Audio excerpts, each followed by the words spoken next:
The village was old, ancient, nestled deep within a valley, shrouded by a perpetual mist. Trees, gnarled and twisted, clawed at the edges of the village, their branches like skeletal fingers. The air hung heavy, thick with the scent of damp earth and decaying leaves. Silence reigned, broken only by the rustling of unseen creatures in the undergrowth. It was a place forgotten by time, a place where shadows danced in the flickering lamplight and secrets whispered on the wind. Even the sunlight seemed hesitant to penetrate the oppressive gloom, as if fearful of what it might illuminate. John and Mary arrived as the sun began its descent, casting long, eerie shadows across the village square. They were travelers, drawn by the allure of the unknown. John, a writer seeking inspiration, was captivated by the village's haunting beauty.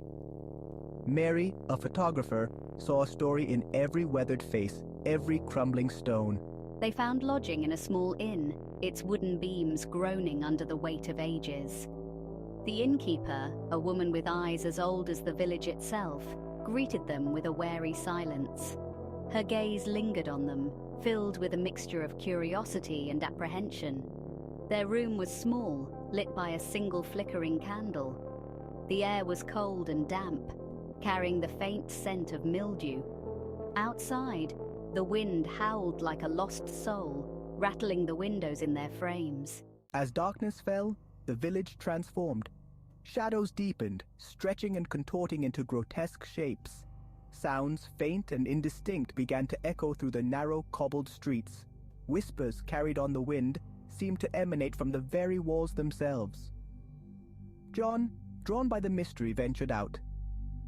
The wind whipped at his face, carrying with it the scent of damp earth and something else.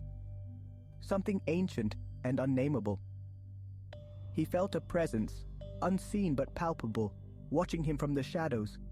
A sudden gust of wind extinguished his lantern, plunging him into darkness. Disoriented, he stumbled back towards the inn, the whispers growing louder, more insistent. He could feel his heart pounding in his chest, each beat echoing the rhythm of his fear. Mary, alone in their room, felt a growing unease. The shadows seemed to dance with a life of their own, twisting and turning in the flickering candlelight. The wind howled outside, its mournful cry a constant reminder of the village's isolation. She heard a noise, a soft scratching sound at the window. Her breath caught in her throat as she turned, her eyes wide with fear. The scratching stopped. Silence descended once more, heavy and oppressive.